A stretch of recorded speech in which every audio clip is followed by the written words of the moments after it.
As I mentioned in a recent video, I've recently been re-enchanted with the idea of a personal mission statement and the power behind it.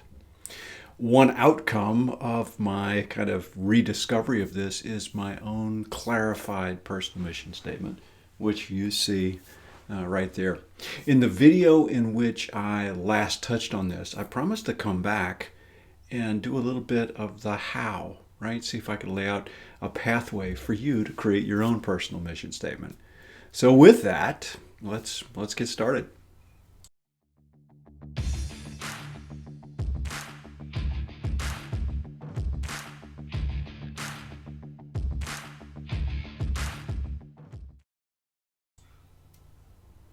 Now, before I tell you about my particular spin or approach, I want to bring you back because a lot of the ideas for this were first came out with Covey and First Things First, 7 Habits of Highly Effective People.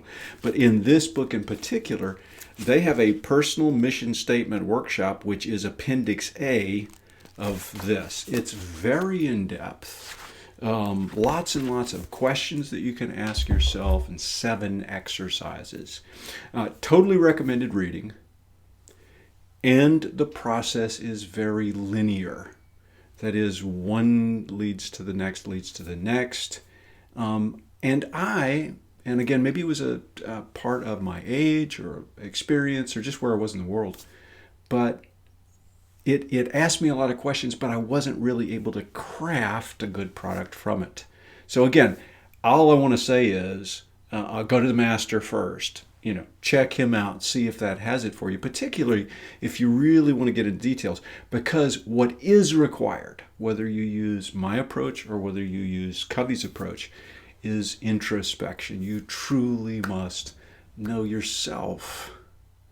You truly must have a sense of your strengths, your weaknesses, your values, what you bring to the game. So in some ways, some of it's just putting the pieces together. It's not discovering it for the first time. It's uncovering your personal mission. So, now, if you are a person of faith, you begin with a little bit of an advantage in this. The broad outlines of what I do are laid out by the fact that I follow Christ, and he said that I'm supposed to love God and love my neighbor. Okay? So within that boundary, that kind of, there's still more to flesh out. What's my particular mission? But the big picture about it being good for people has got to be part of it. Now, if you don't have that, if you don't have a touchstone of faith, can we at least agree that somehow the world needs to be a better place if you're living out your mission? If you can say yes to that, then super, we've got a starting place. If not, I really wonder why you're even watching this video to begin with.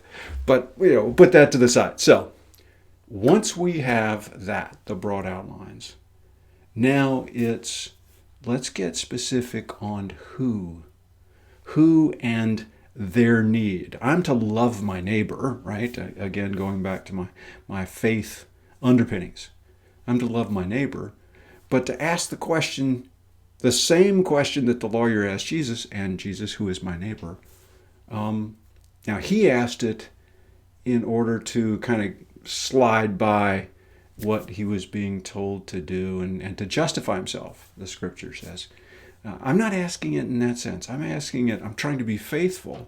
That is, while I am to love everybody, I have limited resources, and so do you.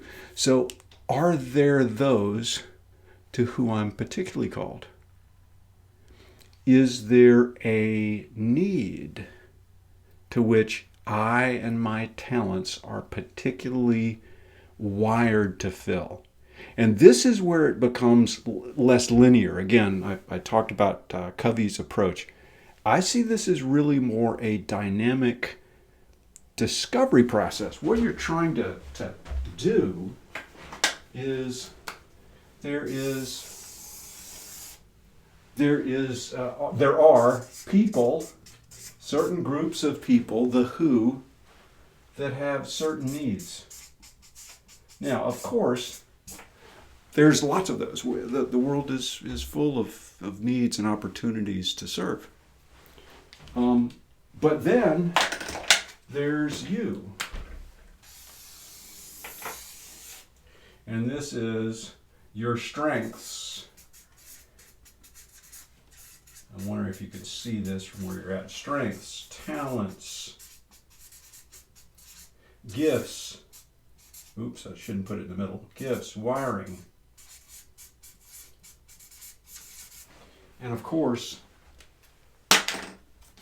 pardon my slightly messed up pictorial model, but that's your mission right there. It's at the intersection of the particular gifts that you have, the particular strengths, the resources at your disposal with the needs of the world.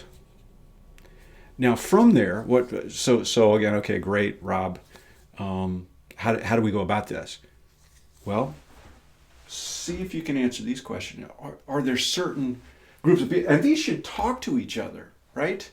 So while again, I hope I love the world, and all people are folks that I can serve and in some way make their life better. But again, back to what do I have to bring? And this is where, for me, I know something about leadership. I know something about culture. I know a bit about coaching. Those are real strengths.